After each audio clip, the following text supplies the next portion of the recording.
Éclairage sur un sujet de l'actualité économique. Taux de change à l'indicatif à l'interbancaire et au parallèle. Cours des principaux minerais de la RDC, indice des prix à la consommation. C'est dans Jeudi Économie, chaque jeudi à 14h après les infos. Et sa rediffusion jeudi 20h. Jeudi Économie, émission présentée par Eric Ambago. Bonjour chers auditeurs, bonjour chers téléspectateurs, bienvenue à votre magazine hebdomadaire Jeudi Économie. Vous connaissez les rubriques, taux de change à l'indicatif à l'interbancaire et au parallèle. Vous aurez le cours des principales matières d'exportation du pays, le panel de la ménagère et un invité pour commenter un sujet de l'actualité économique. Commençons par le taux de change. Béro Matanda, bonjour. Bonjour Eric Ambago. Quelle est la parité aujourd'hui, franc congolais, principal devise étrangère? La parité franc congolais, principal devise étrangère à l'indicatif, se présente de la manière suivante. $1 américain vaut 2241,0485 francs congolais. 1 euro équivaut à 2629,4021 francs congolais. Un franc CFA égale à 4,0085 francs congolais et un rand sud-africain vaut 137,2079 francs congolais. Au marché parallèle, $1 américain équivaut à 2330 francs congolais, 1 euro équivaut à 2349 francs congolais et un franc CFA égale à 3,7 francs congolais. Et quel est le cours des principales matières d'exportation du pays? Voici le cours de principales matières d'exportation. La tonne du cuivre a enregistré encore une hausse. Elle coûte 13 269,50 $ américains contre 12 512 $ américains la semaine passée. Le coût de la tonne du cobalt a augmenté. Il est à 53,355 $ américains contre 52,790 $ américains il y a une semaine. L'once d'or est vendue à partir de 4 453,34 $ américains contre 4 324,03 $ américains la semaine dernière. Le baril du pétrole revient à 56,31 $ américains contre 57,75 $ américains la semaine passée. Et enfin, une tonne de cacao a connu une baisse. Elle est vendue à partir de 5 953 $ américains contre 6 063 $ américains il y a une semaine. Merci Béro Matanda, on vous retrouve avant la fin de l'émission pour le panier de la ménagère. L'accord de partenariat stratégique USA-RDC consacre l'existence des projets stratégiques qualifiés et tant d'autres. En quoi cela consiste-t-il et qu'est-ce que cela implique? Pour répondre à ces questions et à d'autres, Jeudi Économie reçoit pour vous un spécialiste du dossier que vous connaissez, le professeur Patrick Onoya, qui est aussi stratège, qui est lobbyiste. Avec lui, nous allons parler de toutes ces questions qui concernent ce partenariat stratégique États-Unis, République démocratique du Congo. C'est la première émission avec le professeur Patrick Onoya. Professeur Patrick Onoya, bonjour. Bonjour et bonne année, cher Eric Ambako. Merci, professeur. On entre dans le vif du sujet. L'accord de partenariat stratégique est déjà en train de se mettre en œuvre. Le gouvernement, lors des dernières réunions du Conseil, a commencé à mettre les jalons, à placer les jalons pour la mise en œuvre de cet accord stratégique. D'abord, première question, comment est-ce que vous appréciez tout ce qui se prépare au niveau du gouvernement par rapport à la mise en œuvre effective de ce partenariat stratégique USA-RDC? Merci, j'avais suivi avec beaucoup d'intérêt le briefing du ministre Mouyaya avec le VPM économie Mukoko Samba qui nous a donné un peu une idée de ce qui se prépare. Je pense que le gouvernement est sur le bon chemin. Seulement, je crois que il est important que le gouvernement fasse appel à toutes les intelligences possibles, car c'est un dossier très très important. Et la différence qu'il y a entre les Américains et les Chinois, c'est que avec les Chinois, dans le cadre des 5 chantiers, s'occuper de tout le montage eux-mêmes, n'est-ce pas, et apporter des solutions toutes faites. Mais la différence avec les Américains forcent, n'est-ce pas, les Congolais à pouvoir améliorer leur gouvernance économique et financière. Et dans ce contexte-là, il est important que les Congolais se montrent à niveau. Et pour cela, il faut rentrer à l'école. Je crois que les Américains nous introduisent à l'école, vouloir ou pas, parce qu'avoir juste les concepts qui sont développés dans l'accord de partenariat stratégique, nous voyons en fait qu'ils nous introduisent dans des concepts financiers de haut niveau, n'est-ce pas, des concepts économiques que nous n'appliquions pas, n'est-ce pas, au pays. Et il faut dire carrément même merci au président Félix Tshisekedi d'avoir signé cet accord parce que dans les 20-30 ans, nous y sortirons transformés. Mais il faut avoir les acteurs qu'il faut. Alors, il faut respecter, on va dire comme ça, une certaine hiérarchie. Il y a une hiérarchisation dans la mise en œuvre de ce partenariat stratégique. Absolument, vous avez trouvé les mots. Une hiérarchisation. Moi, dans un essai de modélisation de la mise en œuvre de l'accord, au regard de multiples lectures, j'ai identifié 3 couches, n'est-ce pas? 3 couches dans la mise en œuvre. La couche fondamentale à mettre en œuvre, c'est ce que j'ai appelé le noyau de l'accord. Les Américains, ça sera un tandem, c'est-à-dire qu'il y a des choses que nous devons absolument faire. La vitesse d'exécution de cet accord de partenariat dépendra de nous Congolais parce qu'il y a des choses que nous devons mettre en place, n'est-ce pas, supervisé par le comité de directeur conjoint, absolument que nous devons mettre en place, que les Américains ne feront pas pour nous. Alors justement, ça se fera comment, ce comité directeur qui va gérer ce partenariat stratégique? Merci. On identifie en lisant l'accord 4 piliers que j'identifie dans le noyau, n'est-ce pas, de l'accord. Lorsque je parle de noyau, je parle de ce qui doit absolument être fait, n'est-ce pas, pour que le reste se mette en branle. J'ai vu 4 concepts clés dans l'accord. Le premier concept, c'est celui de la réserve d'actifs stratégiques qui doit être mise en œuvre, avant tout par le côté congolais et ensuite présentée au comité directeur conjoint. 2, on a la réserve de minerais stratégiques qui doit être mise en œuvre par le côté congolais et présentée au comité directeur, n'est-ce pas, pour les aménagements qui conviennent. Ensuite viendra les projets stratégiques qualifiés et enfin les projets stratégiques de la RDC. Et faut-il faire une nuance entre les projets stratégiques qualifiés et les projets stratégiques de la RDC? Ce sont les 4 piliers, au fait, qui fondent le noyau de l'accord. Il faut que cela soit mis en œuvre pour que le reste s'exécute. Alors, le comité directeur conjoint se met en place comment? Qui met en place ce comité directeur conjoint et quels sont les organes qui vont travailler dans ce comité? Merci beaucoup. L'accord précise, n'est-ce pas, la composition du comité conjoint du côté américain, tout comme du côté congolais. On a différents ministères impliqués et le préséant du côté congolais, naturellement, c'est la vice-primature de l'économie. Mais on a aussi le finance, plan et je pense 4 ou 5 ministères qui constituent ce comité conjoint et ils peuvent toujours créer un secrétariat exécutif au besoin. Alors, maintenant, parlons de cette hiérarchisation dont on a parlé, le comité au sommet. Il y a d'abord, le comité directeur conjoint. Le comité directeur conjoint. On doit d'abord identifier les réserves stratégiques. Exactement. Qui va le faire, oui. C'est-à-dire, voilà. Je voudrais pour les auditeurs expliquer simplement en fait, ce qui va se faire n'est pas au niveau macroéconomique, n'est pas différent de ce qui se ferait au niveau microéconomique lorsque quelqu'un veut développer des projets. Je vais expliquer d'abord simplement pour revenir vers les concepts afin de me faire comprendre. Je prends un exemple. Une personne a des concessions à des maisons.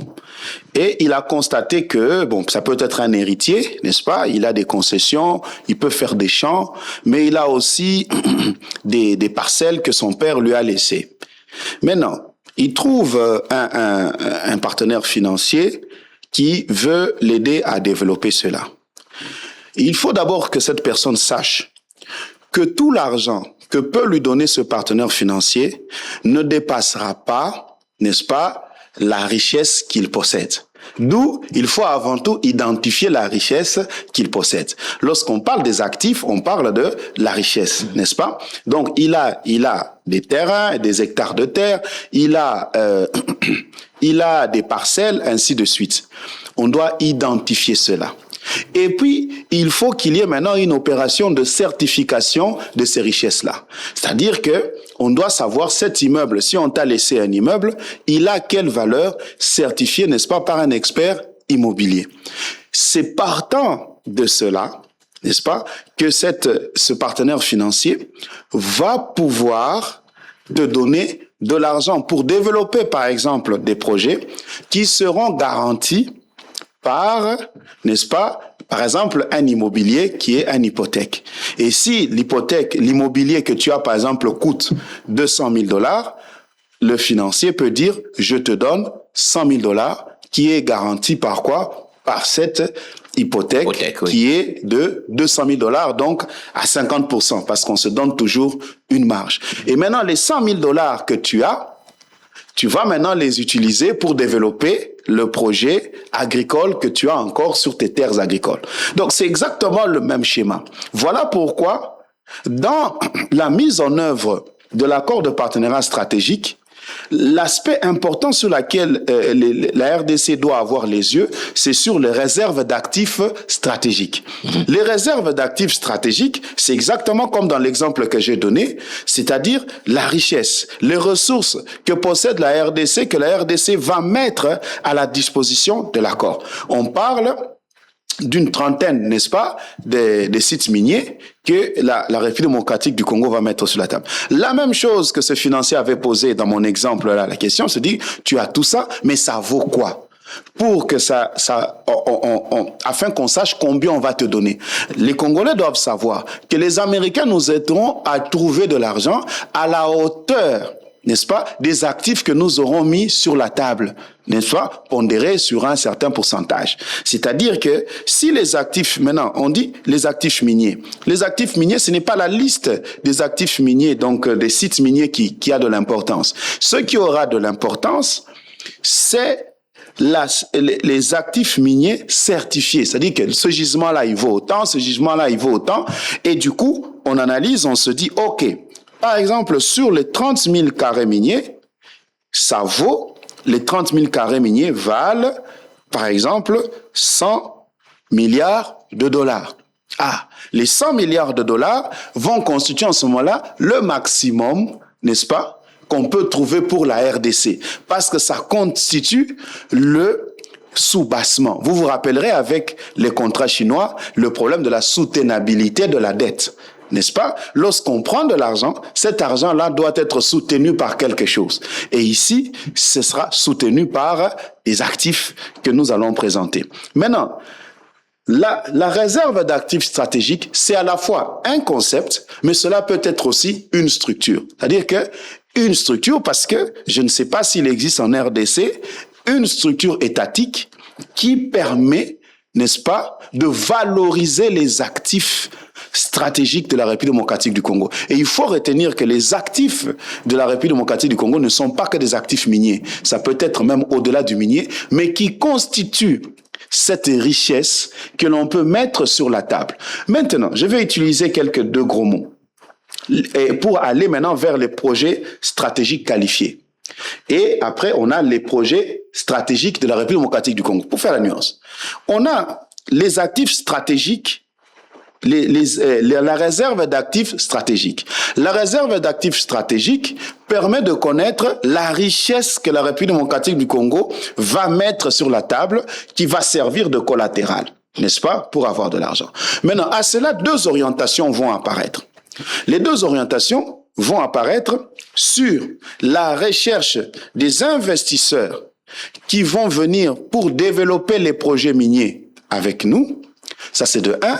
2, la deuxième orientation, c'est la recherche de financement pour développer les projets des infrastructures dont la République démocratique du Congo a besoin.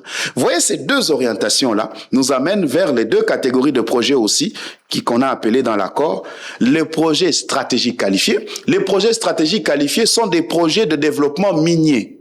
Vous voyez, des projets de développement minier qui sont liés à des gisements de minerais stratégiques tels que le cuivre, cobalt, lithium que le Congo veut développer, pour lesquels la RDC va émettre, n'est-ce pas, des actions.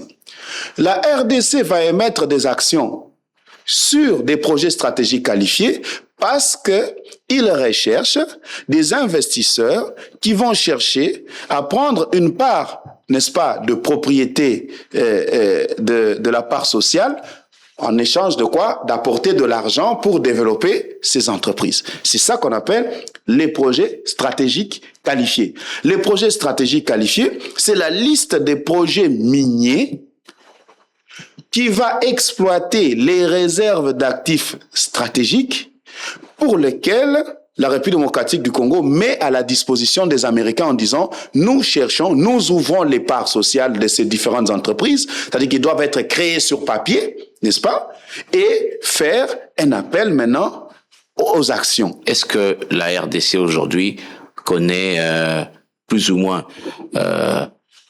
où se trouvent ces réserves et quelles sont les quantités, et est-ce que la certification est en cours ou devra se faire? Merci beaucoup. Vous voyez, tout ce que je suis en train d'expliquer ici, c'est pour dire que la mise en œuvre de l'accord effective nécessitera un travail intense pour lequel la République démocratique du Congo doit se mettre au travail maintenant.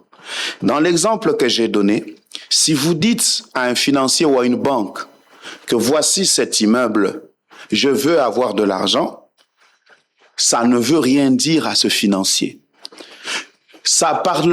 Cette information parlera aux financiers le jour où vous allez amener un document de certification par un expert immobilier qui prouve la valeur, n'est-ce pas, de cet immobilier.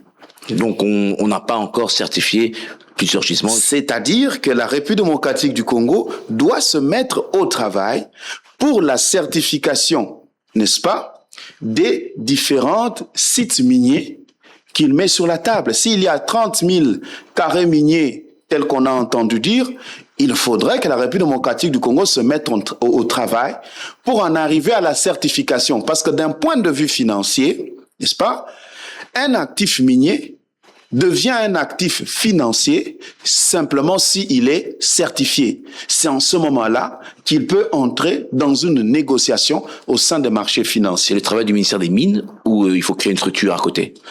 Lorsque vous lisez, je disais que si vous allez sur Internet, vous tapez seulement réserve d'actifs stratégiques, vous allez voir que c'est aussi souvent des structures. C'est-à-dire que une réserve d'actifs stratégiques peut être aussi une structure qui recense, n'est-ce pas, la richesse de la République. Cette richesse qui est tradable. On dit que la République démocratique du Congo a un sous-sol évalué à 24 000 milliards de dollars. Mais pourquoi est-ce que nous sommes contents d'avoir 300 millions du Fonds monétaire international? Ça n'aurait pas de sens. N'est-ce pas? Pourquoi le Fonds monétaire international, si on a 24 000 milliards de dollars, on pourrait prendre au Fonds monétaire international même 100 milliards, parce que nous avons 24 000 milliards.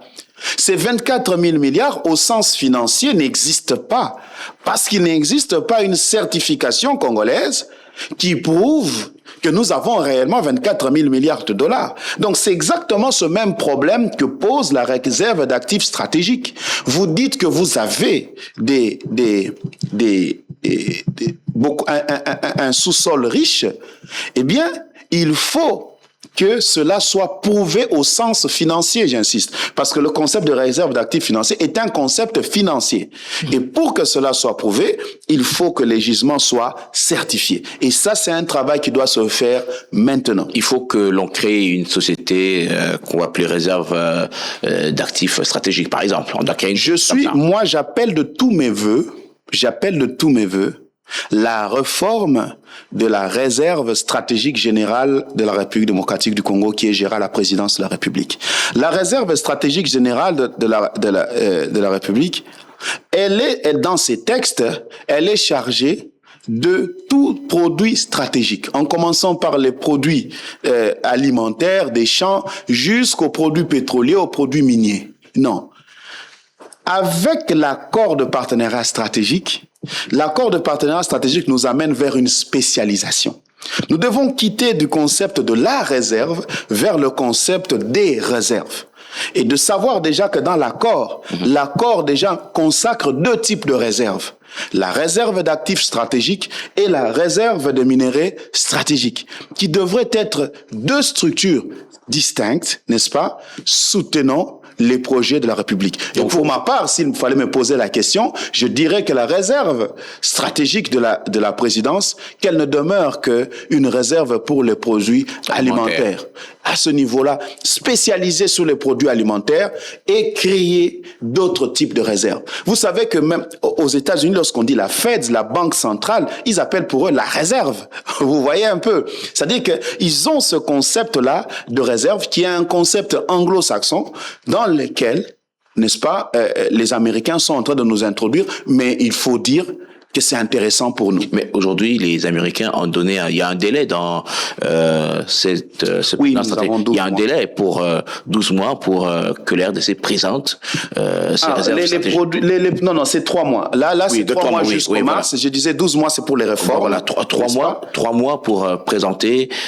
Avec quoi alors que nous n'avons pas, les études n'ont pas été lancées, il est possible de faire en 2 mois, Disons que présenter les projets, on peut présenter des énoncés de projets. Ça c'est une chose. On peut présenter des énoncés de projets, ça c'est une chose.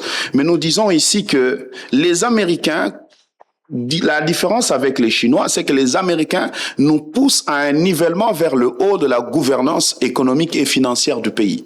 Et lorsqu'on est en train de parler ici de la réserve d'actifs stratégiques, par exemple, les Américains sont en train de nous introduire de plein pied dans les marchés financiers. Et ceci veut dire que la loi sur les marchés financiers, n'est-ce pas, le projet qui a été proposé en avril 2025, devant aboutir à la création de l'autorité des marchés financiers AMF, doit être, n'est-ce pas, mise en œuvre très rapidement, parce que ça sera un complément important à la réserve d'actifs stratégiques, parce que les réserves d'actifs stratégiques il faut qu'on crée, on génère de l'argent, et pour générer l'argent, ça se fait à travers le marché financier. Mais nous-mêmes, nous devons avoir une régulation des marchés financiers pour pouvoir nous en sortir. Vous voyez au fait qu'il y a un nivellement vers le haut de beaucoup de choses.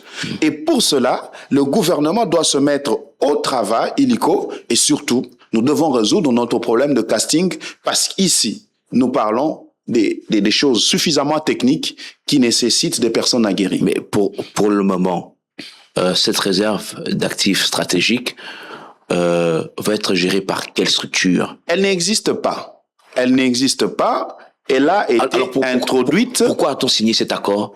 Parce qu'apparemment, on l'a fait à la va-vite, cet accord, sans préparer les arrières. Non, moi je ne vois pas ça comme ça. Je considère ces accords comme un moule, comme un tunnel visant à booster l'émergence de la RDC.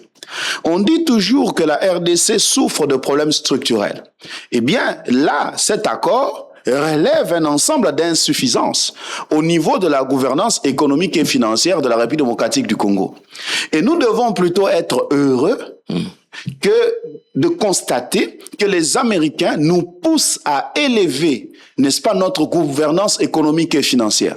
Donc pour cela, entrons vite dans la danse, corrigeons ce qui a corrigé, améliorons ce qui a amélioré de la bonne façon et très rapidement. Professeur Patrick Ndoya, Et là, vous nous faites peur avec ce genre de discours parce que, écoutez, les Américains ont besoin de ces minerais stratégiques maintenant. Pas demain, pas après-demain, maintenant. La RDC doit mettre en place des structures. La RDC doit certifier plusieurs réserves. Est-ce qu'on va pas arriver, puisque les Américains ont besoin de ça maintenant, les Américains vont venir certifier et nous montrer le travail qu'ils auraient fait parce que nous, on est en retard. Non. Je dois tranquilliser les auditeurs.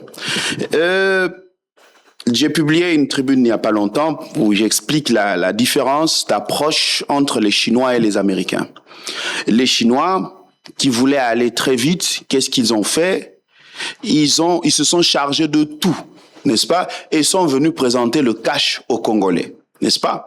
Ça, c'est lorsqu'on veut aller vite. Ils se chargent eux-mêmes du montage, ils font tout. Le gouvernement ne voyait que du cash.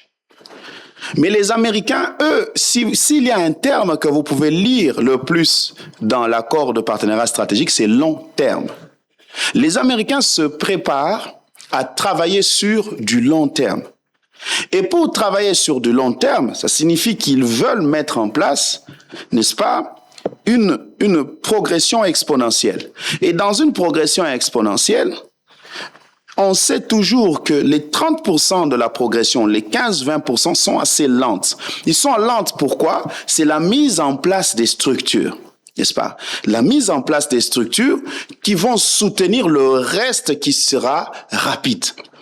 Ce qu'il faut, c'est simplement que la République démocratique du Congo ne manifeste pas de la lenteur. Signifie ce qui doit se faire dans 12 mois, si c'est en retard, se fasse dans 15 mois. Ce qui doit être remis en 3 mois ne se remette pas en 6 mois. Ceci dit qu'il n'y a pas le temps. Mais les Américains sont conscients que notre pays a besoin de beaucoup de réformes, a besoin de beaucoup a beaucoup de problèmes structurels et sont prêts à aller avec nous dans ce schéma-là. Voilà pourquoi ils ont compris qu'ils ne peuvent pas faire un projet sur 5 ans. Il faut que ce soit sur le long terme. Ça signifie au moins dans les 20, 30 ans. Mais professeur, voilà. Pour rattraper le retard face à la Chine, les États-Unis ont besoin de ces minerais stratégiques maintenant. Sinon, l'écart va continuer de se creuser parce que les Chinois n'attendent pas, continuent également de foncer. Les études peuvent se faire dans les 12 mois. Par exemple, lorsqu'on parle des réserves d'actifs stratégiques, n'est-ce pas? Nous avions dit que pour qu'un actif minier devienne un actif financier, il faut que les gisements soient certifiés. Oui. Il est important que la République démocratique du Congo, maintenant, au mois de janvier, pas demain, maintenant, travaille sur l'élaboration des pré-études, n'est-ce pas? Des études préliminaires. Et pourront maintenant, après, présenter les études préliminaires dans le cadre du comité directeur pour lever des fonds afin de pouvoir faire les études proprement dites. Si on s'y prend bien, à la fin de l'année 2026 ici, n'est-ce pas? On peut déjà certifier un bon nombre de sites miniers afin d'avoir de l'argent, n'est-ce pas, en 2027. Donc, du coup, on va dire que c'est en 2027 que l'on peut commencer à voir les fruits de ce partenariat stratégique. Logiquement, la mise en œuvre de réserves stratégiques demande un certain temps, mais aussi la mise en œuvre de projets stratégiques qualifiés. Il faut comprendre ici que la mise en œuvre de projets stratégiques qualifiés veut dire la mise en œuvre des sociétés qui seront créées pour exploiter les gisements. Vous comprenez? Donc, les différentes sociétés doivent d'abord exister sur papier. Et pour qu'elles existent sur papier, il faut savoir que ces sociétés doivent porter sur un gisement. Pour que on puisse ouvrir les actions d'une société, on doit maîtriser ce qu'il y a dans le sous-sol, n'est-ce pas? Et pour maîtriser ce qu'il y a dans le sous-sol, on doit avoir certifié ce qu'il y a dedans. Vous comprenez la suite? Ceci veut dire que, à ce jour, la certification des actifs miniers devient un must. Mais aussi, ça ne se limite pas là. La République démocratique du Congo a besoin de l'argent pour les projets des infrastructures. Donc, nous sommes là sur les projets stratégiques de la RDC. Pour qu'on donne de l'argent, il y a la question de la soutenabilité de la dette. La soutenabilité de la dette, ce financement-là sera soutenu par les actifs. Mais si ces actifs ne sont pas certifiés, il sera difficile d'avoir le financement. Vous comprenez, nous sommes dans un cercle qui est vertueux, mais qui ne doit pas être vicieux. Et qui fait que nous devons commencer par la certification, n'est-ce pas, des actifs miniers qui apparaissent comme étant la genèse de la genèse. Alors, professeur, nous avons déjà, on a parlé des réserves d'actifs stratégiques qui doivent appuyer les projets stratégiques qualifiés. Mm-hmm. Alors, la question c'est, les projets d'études ou les projets stratégiques qualifiés sont déjà connus pour la RDC, on dirait. Les États-Unis aussi ont leurs projets stratégiques. Donc de ce point de vue-là, pour les projets stratégiques, il n'y a aucun problème. Il n'y a aucun problème en ce qui concerne leur définition et peut-être aussi leur lancement. Disons, donnons une précision. Allez, avant que je ne revienne sur l'accord, permettez-moi de présenter un concept. L'investissement, la décision d'investir se fait sur base d'un ensemble d'informations qualitatives et quantitatives mises à la disposition de l'investisseur, qui, à l'issue d'une évaluation, décide d'investir. Donc, la République démocratique du Congo, à ce jour, doit réfléchir sur la quantité d'informations à fournir, ainsi que la qualité d'informations à fournir, pour que les Américains quittent de l'intention à la décision. Entre l'intention et la décision, le temps qui va s'écouler va dépendre aussi de la République démocratique du Congo. Donc, il y a des travaux à faire, ça c'est de 1. De 2, on peut avoir une liste de projets stratégiques qualifiés. Et retenons que liste de projets stratégiques qualifiés veut dire sociétés qui devront être créées pour exploiter les différents gisements. Sociétés d'économie mixte ou des sociétés? Exactement, okay. D'économie mixte, c'est-à-dire que, mais ou pour lesquelles, dans l'annexe, les Américains précisent qu'ils aimeraient être majoritaires, ne fût-ce qu'à 51%, n'est-ce pas, sur ces différentes sociétés qui vont être créées dans le cadre des projets stratégiques qualifiés. Cependant, pourquoi on appelle ça projet stratégique qualifié? On appelle projet stratégique qualifié, c'est un projet qui entre dans le cadre de la vision à long terme d'une société, d'un territoire ou d'un pays pour le développement d'un secteur. C'est-à-dire que les Américains, en parlant de projets stratégiques qualifiés, c'est un terme qui dit tout, ne veulent rien imposer à la République démocratique du Congo. Ils disent aux Congolais, dites-nous, dans le secteur minier, comment vous avez prévu de développer le secteur minier sur le long terme? Et nous maintenant, parce que au finish, vous aurez besoin de partenaires, nous allons nous impliquer. La difficulté que nous avons à ce jour, c'est que le projet stratégique qualifié fait appel à l'existence d'une vision à long terme du secteur minier. Mais en République démocratique du Congo, à ce jour, le plan stratégique de développement que nous avons, il est de court terme 2024-2028. Cela veut dire que nous avons une vision simplement du moyen terme, pas du long terme du développement du secteur minier. Ce qui nécessite maintenant un travail pour dire de quelle manière allons-nous développer le secteur minier sur le long terme dans lequel nous allons introduire les Américains. Donc il n'y a pas d'imposition américaine sur les projets stratégiques qualifiés, non plus sur les projets stratégiques de la RDC, donc les infrastructures, donc les projets structurants de la République sur les infrastructures et tout, les États-Unis attendent de voir ce que les Congolais vont proposer. Donc, dans le cadre de l'accord de partenariat stratégique, retenons que les Américains, à chaque fois, nous donnent le lead. Ils nous donnent à nous de dire comment eux vont s'insérer dans la chose. Et vous comprenez que cela veut dire beaucoup de travail au niveau du gouvernement. Professeur, eux attendent que nous proposions, alors que eux sont pressés de venir chercher les minerais stratégiques. Cela veut dire que nous devons travailler. Cela veut dire que nous n'avons pas tout le temps devant nous, mais nous aussi... Travail, ça veut dire quoi? Quand vous dites travail, ça veut les études, le travail de préparation, Lorsqu'on parle de projet stratégique qualifié, je suis en train de dire que, en langage simple, projet stratégique qualifié veut dire les sociétés minières, n'est-ce pas, à pouvoir développer. Et les sociétés minières à développer, ce ne sont pas les Américains qui vont développer. Ce sont les Congolais qui proposent, qui disent « Ah, Manono, nous pensons qu'il peut y avoir 2 sociétés. Une qui va utiliser tel gisement, l'autre qui va utiliser tel gisement. À Kolwezi, ceci. En Ituri, c'est comme ceci. Ah, ceci est comme cela. » La Gécamine est là. La Gécamine peut faire le boulot. Merci beaucoup. La Gécamine fait déjà le boulot dans le sens que au Katanga, la plupart des entreprises minières qui ont été créées... Sans joint venture avec la Gécamine. Avec la Gécamine, n'est-ce pas? Mais seulement, il faut retenir une chose. Que si nous prenons le modèle de Qatar que nous avons analysé dans notre livre, n'est-ce pas? Le Qatar a plus ou moins le même modèle que la République démocratique du Congo, dans le sens que c'est un pays qui dépend de ressources naturelles. Pour le Qatar, c'est le pétrole et le gaz. Et 50 ans après, parce que le Qatar est entré en relation, en partenariat stratégique avec les États-Unis à partir de 1972, plus de 50 ans après, on trouve plus de 200 entreprises américaines dans le secteur du pétrole et du gaz. Mais qu'est-ce que le Qatar a fait? Le Qatar a fait des entreprises publiques du pétrole et du gaz qatari comme des hubs sur lesquels ergotent toutes les autres opportunités.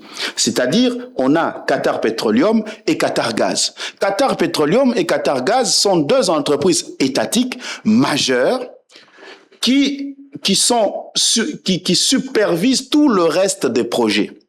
Ceci veut simplement dire que c'est à ce niveau-là que moi, je ne suis pas très d'accord avec le travail du COPIREP dans une de ses parties, de penser que l'amélioration du climat des affaires veut dire faire disparaître, n'est-ce pas, la souveraineté de l'État dans l'actionnariat et qu'on amène des privés. Non, nous avons besoin de l'existence d'une société publique forte. Comme la Gécamine à l'époque. Comme la Gécamine. Parce que la Gécamine, lorsqu'elle a été forte les années 80, c'était avec des Congolais.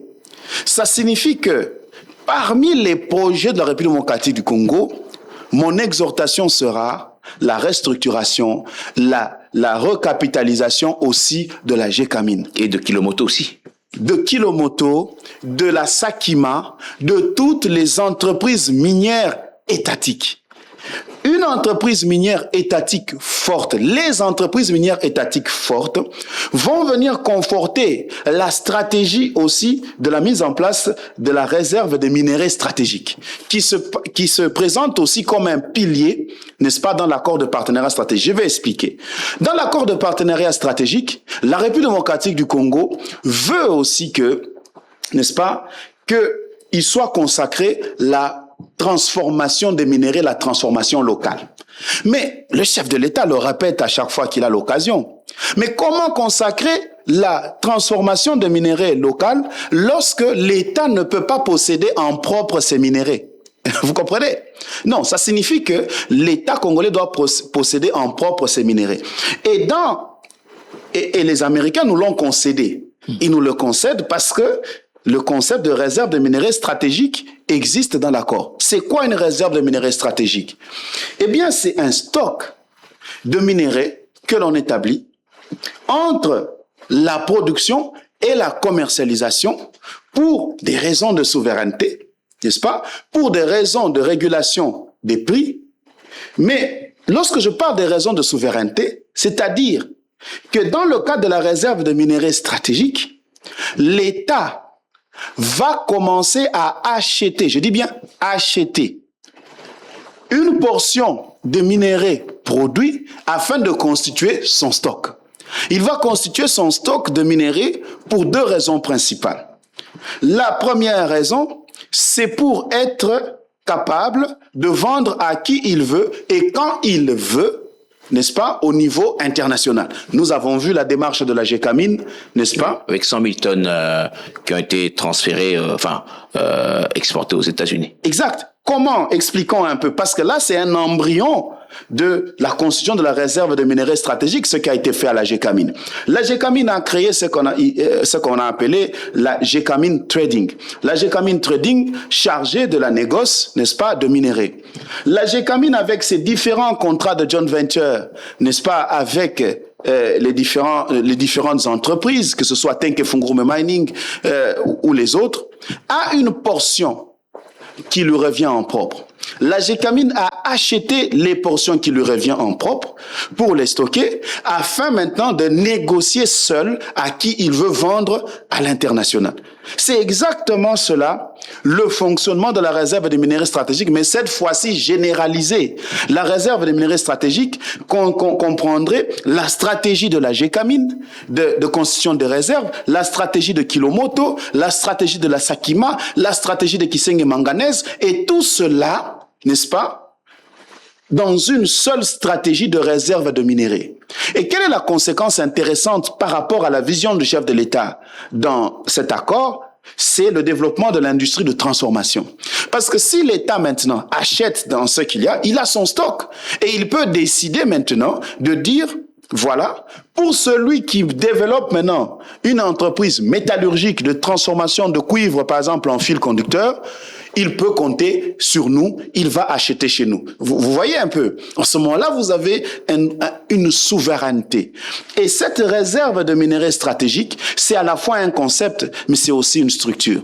Un des pays qui a développé récemment, depuis, mais il développe davantage, c'est l'Australie. N'est-ce pas? Donc, voyez, que ce soit la réserve d'actifs stratégiques ou la réserve de minerais stratégiques, moi, je propose à ce que cela constitue, n'est-ce pas, des structures qui seraient du démembrement, qui proviendraient du démembrement de la réserve stratégique générale de la présidence, qui a, à ce jour, été un fourre-tout, de spécialiser cette réserve seulement, n'est-ce pas, aux produits alimentaires, et de créer aussi la réserve d'actifs stratégiques, la réserve de minerais stratégiques, pourquoi pas la réserve aussi pétrolière. Mais tout ça, ça va demander du temps, il faudra la paperasse, il faudra que les juristes se mettent en place, il faut peut-être que le Parlement examine ça, alors que pour ce partenaire stratégique, on a besoin que les choses aillent vite, professeur. Je vais toujours répéter un terme qui est dans les accords, c'est long terme. Retenons que nous sommes dans un partenariat qui est sur le long terme. Et un partenariat qui est sur le long terme devient un partenariat de type structurel.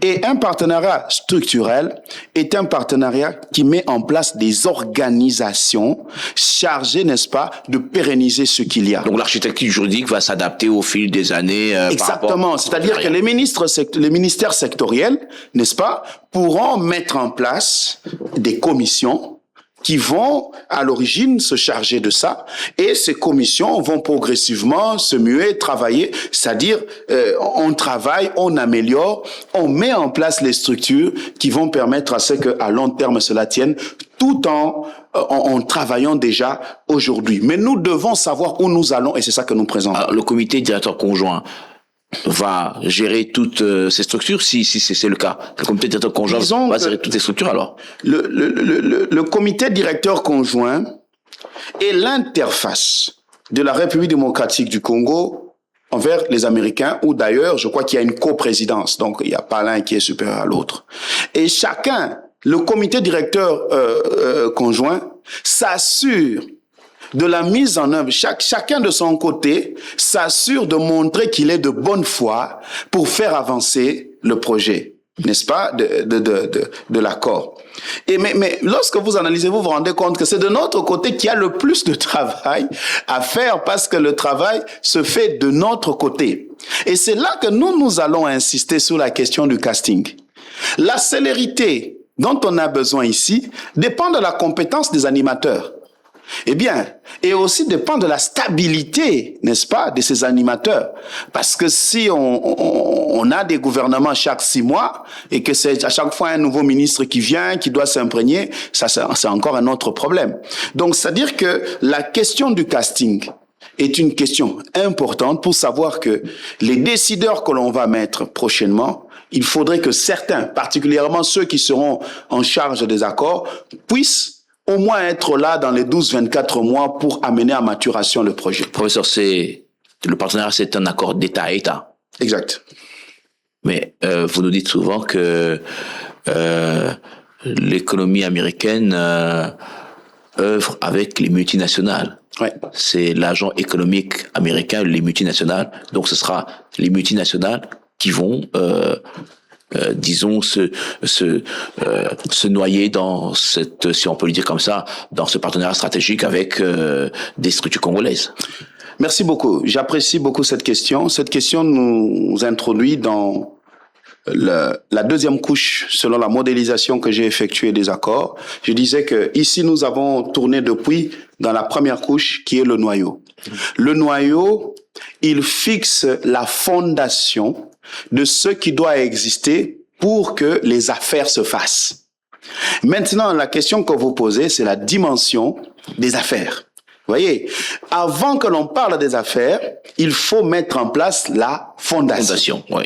Et la fondation, je répète, elle est sur la mise en place de la réserve d'actifs stratégiques, de la réserve de minerais stratégiques, ça doit exister, l'identification des projets stratégiques qualifiés, ainsi que des projets stratégiques de la RDC qui doit présenter d'ici mars, n'est-ce pas? Cela constitue la fondation. Mais ensuite, on passe à la deuxième couche, que j'appelle la couche des affaires. Dans la couche des affaires, comme les Américains savent, c'est pas des Chinois. Les Chinois, c'est le gouvernement qui est responsable des entreprises. Mais ici, ce sont des particuliers qui doivent venir. L'accord, dans le cadre de la couche des affaires, a institutionnalisé un forum économique qui sera biannuel. Un forum économique qui sera biannuel, qui se fera alternativement aux États-Unis et ici en RDC. C'est-à-dire que s'il y a une année, ça se fait ici, 2 ans après, ça se fera aux États-Unis. Ce forum est un cadre, comme j'utiliserai l'expression d'un ancien chef d'État, de rendez-vous, pas du donner et du recevoir, oui. Mais du rendez-vous, de rencontre, n'est-ce pas, entre l'État congolais qui présente ses projets. Rappelez-vous, on a 2 grandes catégories de projets. On a le projet stratégique qualifié, ça signifie il présente les différentes sociétés pour lesquelles il va rechercher des gens à pouvoir acheter des actions, n'est-ce pas? Acheter des actions pour participer à X projet. Et deuxième catégorie sont les projets stratégiques de la RDC, des projets des infrastructures, ainsi de suite, pour lesquels la RDC va rechercher le financement. Mais rappelez-vous, les États-Unis, de son côté, va faire aussi la promotion de 2 projets importants qui lui tiennent à cœur, notamment le corridor de Lobito-Sakania et Grand Inga. C'est à travers ce genre de cadre, sans oublier le secteur artisanal qui n'est pas en Est. Donc, vous voyez, c'est-à-dire que de façon... si nous voulons, c'est pourquoi je disais que cette modélisation que j'ai créée, c'est pour faciliter la compréhension, il faut qu'il existe d'abord le noyau. Et ce noyau, c'est un travail théorique important à faire au niveau du Congo dans les 12 mois, j'espère, et pour aller maintenant avec des dossiers ficelés. Et dans la deuxième catégorie, moi j'exhorte le gouvernement à pouvoir faire vite sur la réforme, moi je dis même la refonte de l'ANAPI, l'Agence nationale pour la promotion des investissements. Pourquoi je le dis? Parce que ce n'est pas la qualité des fichiers PowerPoint qui va impressionner les Américains, ou encore le fait de les mettre en anglais. Non, j'insiste que entre l'intention d'investir et la décision d'investir, c'est la qualité et la quantité d'informations qui convient. Or, l'ANAPI est limité à la promotion, donc un travail marketing sans la maîtrise des données. L'ANAPI n'a pas la maîtrise des dossiers. Attends, les données lui viennent des différentes... Et ne lui viennent pas. Moi, je suis un lobbyiste de profession. Je ne veux pas ici dire combien de fois nous avons été désappointés par l'ANAPI. Mais nous avons compris après que les textes limitent à envoyer les gens vers, n'est-ce pas, les ministères sectoriels. Et les ministères sectoriels, lorsqu'on y va, n'ont pas l'information. Or, je vous dis, pour passer de l'information à la décision d'investir, tout dépend de la qualité et de la quantité de l'information qu'on met à la disposition des investisseurs. Donc, il ne sert à rien d'aller par formalité dans un des forums qui sera organisé ici, sans être sûr que sur les projets stratégiques qualifiés et les projets d'infrastructure de la République, nous n'avons pas l'information en qualité et en quantité. Pour cela, il faut cette réforme pour capaciter l'ANAPI afin qu'elle gère le processus du début à la fin. Alors professeur, voilà un peu ce qu'il fallait dire. On a vraiment parcouru ce partenariat de fond en comble. On va faire un petit résumé en Lingala. Toluba Namboku c'est pesa professeur. Likambouya coopération au partenariat, au bien partenariat stratégique katia RDC na États-Unis. Partenariat ngo esengeli kosalima ndenge nini pote Congo et bénéficier pour que le bate Kimboka, bate ki Bomengo Kitamboka et sengeli kosali mandenge nini lolenge nini pote Congo a bénéficié bolamu bobola bokita na katamboka biso. Merci Mingi. Nako répondre na question oyo nako la ki sa différence entre chinois na américain. Touti na contrat chinois. Na contrat chinois, tomonaki ba chinois bango moko babundaki na ndenge na bango. Po ba yela biso mbongo o poto sala ba infrastructure. Wana za façon ya ba chinois ya kosala. Mais po na façon ya ba chinois, soko tuni gouvernement. Ba sala nginde ni pona kozwa mbongo wana. Bango ba ebite ba chinois ne ba memena kibiso. Eza malamu pona kokende noki meza mabe po ezokolisa binote. Na ba américain ba ngoma ye na lolenge na bango. Ba américain ba lobite. Makamoko luka mbongo pona ko développer mboka na bino, tokola kisa bino. Eloko nini ezozanga na mboka na bino, oyo bokotia pour que ceux qui eza ko exister et ko faciliter bino, tolukela bino mbongo. Mais ceux qui ba structure wana, ba biloko wana ezali bokoki ko utiliser yango ata pona koluka mbongo kote mususu. Donc avantage toza nango na accord stratégique na États-Unis, c'est que bakokotisa biso classe koloba ngo na mukuse. Bakokolisa biso après 15-20 ans.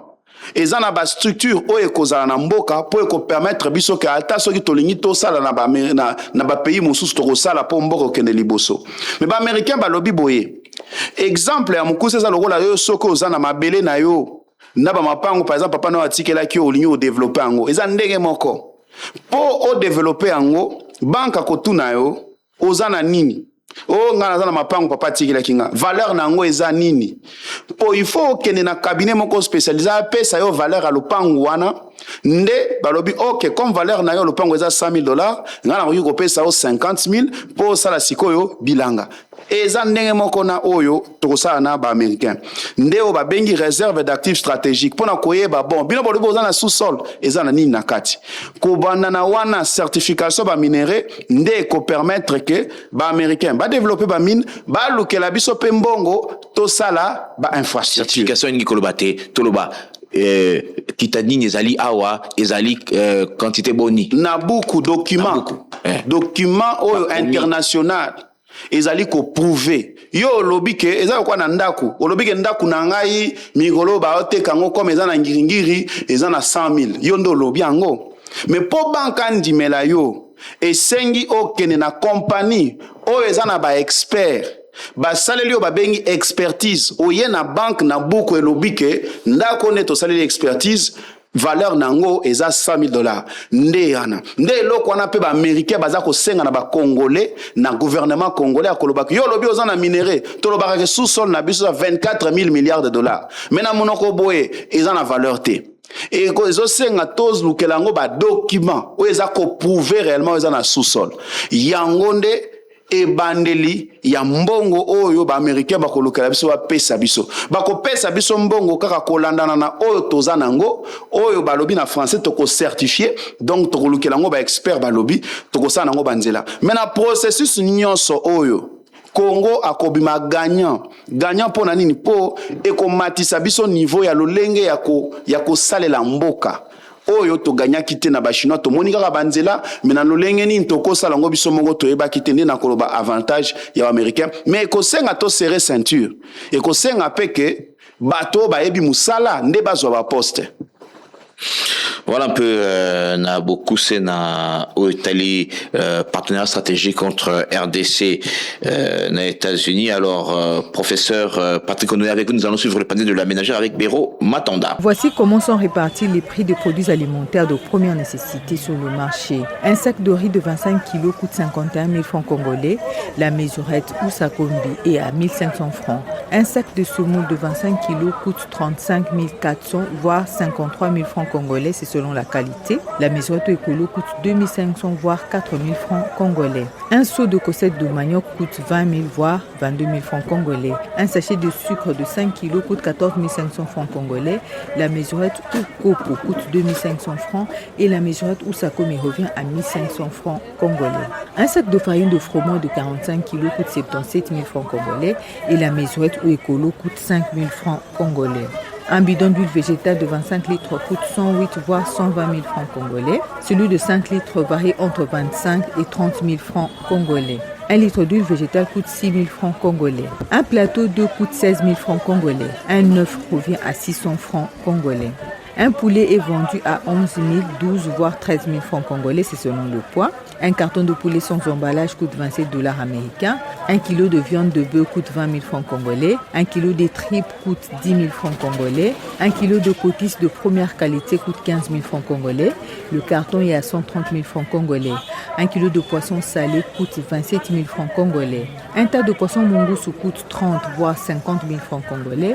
Celui de Nzombo s'est négocié à partir de 50 000 francs. Un poisson salé appelé Bitolo coûte 6 000, 8 000, 10 000 voire 15 000 francs congolais. Une mesurette ou écolo de chenille coûte 20 000 francs. Une mesurette ou écolo de champignons noirs coûte 15 000 francs. Une mesurette ou écolo de courge appelée Mbikayamino coûte 30 000 francs congolais. Une botte de feuilles de manioc est vendue à 3 000 voire 5 000 francs congolais. Celle d'oseille est à 1 000 francs. Celle de feuilles de patate douce est à 1 500 francs congolais. Une tomate fruit coûte 500 000 voire 1 500 francs congolais. Un oignon se vend à partir de 200 francs congolais. Une gousse d'ail se vend à partir de 200 francs congolais. Un poivron coûte 500 francs congolais. Un tas de 4 poivrons coûte 1 500, 2 000 voire 2 500 francs congolais. Une chikwang est vendue à 1 500 voire 2 000 francs congolais. Un pain est vendu à 500 francs et 900 francs congolais pour celui qui coûtait 1 000 francs congolais. Un tas de pommes de terre coûte 2 000, 3 000 voire 5 000 francs congolais. Un tas de patates douces coûte 3 000 voire 5 000 francs congolais. Merci Béro Matanda, on vous retrouve la semaine prochaine. Alors professeur, rapidement quelques questions avant de nous séparer. Panier de la ménagère, tous les jours les gens vont au marché, les prix sont plus ou moins stables, mais les gens n'ont pas de quoi à s'acheter la nourriture. Certains denrées alimentaires ont pris l'ascenseur. Ils n'ont pas baissé malgré l'appréciation du franc congolais face au dollar. Exactement, il faut rappeler que nous sommes au mois de janvier et que donc nous venons du mois de décembre où il y a eu une surchauffe sur les prix de certaines denrées alimentaires. Cela va se calmer progressivement vers mars, mais cela pose encore, nous parlions ici des problèmes structurels et que nous espérons que la République démocratique du Congo, dans le cadre de projets stratégiques de la RDC, va tenir compte, n'est-ce pas, à relancer le tissu industriel. La Banque centrale a utilisé encore un de ses instruments de politique monétaire, injecter des dollars pour gérer le yo-yo qu'il y avait sur le marché. C'était le moment? Je crois que la Banque centrale se retrouve dans une spirale où elle n'a pas le choix, mais ça s'appellerait en médecine calmer les symptômes, la fièvre. Mais si c'est une malaria, il est important de pouvoir attaquer de plein fouet par une cure appropriée. Et ça, ce sont des mesures structurelles. Mais je dois avouer que je reste un peu inquiet face à la diminution des réserves de change. Plaque minéralogique, nouvelle plaque minéralogique, il y a eu cette polémique, plaque réimmatriculation, pas réimmatriculation. Comment est-ce que, en un mot, comment vous appréciez ça? Bonne réforme? Je comprends que le gouvernement a différents leviers qu'il peut actionner lorsqu'il se sent quelque peu en difficulté financière. Et je pense que c'est dans ce contexte-là que le projet de plaques minéralogiques a été lancé. Mais seulement faut-il que les bureaux d'études du gouvernement puissent affiner ces projets pour éviter que cela entraîne une grogne au niveau de la population. Un étudiant, un entrepreneur, un hectare. On a reçu le ministre de l'Agriculture la semaine passée ici, qui a demandé que vous puissiez le rencontrer. C'est fait? Vous l'avez déjà rencontré? Merci beaucoup à Top Congo, à la rédaction de Top Congo, de penser au projet 1 hectare pour un étudiant, qui est un projet salvateur pour la République démocratique du Congo, mais qui n'avait pas jusqu'à présent trouvé l'accompagnement qu'il faut. Nous avons déposé notre lettre de demande d'audience conformément, n'est-ce pas, à l'appel du ministre Moïse Nzangi. Nous espérons qu'il va nous recevoir et qu'une suite favorable sera donnée. Nous rappelons simplement que en économie du développement, si on veut impulser le développement dans un secteur, il faut faire de ce secteur une culture. On ne peut pas avoir un pays avec un grand potentiel et être affamé, et avec une population qui n'a pas la culture de l'agriculture. C'est ça l'objectif, n'est-ce pas, de 1 hectare pour un étudiant, c'est de mettre la culture de l'agriculture au sein de l'intellectuel congolais, afin que lorsqu'il aura de l'argent, au lieu de penser simplement à pouvoir construire des maisons, il va penser aussi à faire l'agriculture, et cela aura un impact. Et même quand il sera décideur, il ne va pas au gouvernement trouver toujours les rubriques de l'agriculture ou ranger pour mettre dans la politique. Il va savoir, n'est-ce pas, que l'agriculture est importante pour la souveraineté alimentaire, pour la dignité du peuple congolais. Je rappelle que notre invité, c'était le professeur Patrick Konoya. Il est lobbyiste, aujourd'hui spécialiste dans cette question du partenariat stratégique USA-RDC. Professeur, merci d'avoir répondu aux questions de Jeudi Économie. Je vous remercie et encore bonne année. Merci à Miguel Mena, le réalisateur. Merci à Patrick Mugongo qui s'est occupé de la vidéo et à Grace Lema qui était au niveau du sonore. Merci à vous d'avoir bien voulu nous suivre. On se retrouve la semaine prochaine. Merci. Éclairage sur un sujet de l'actualité économique. Taux de change à l'indicatif à l'interbancaire et au parallèle. Cours des principaux minerais de la RDC. Indice des prix à la consommation.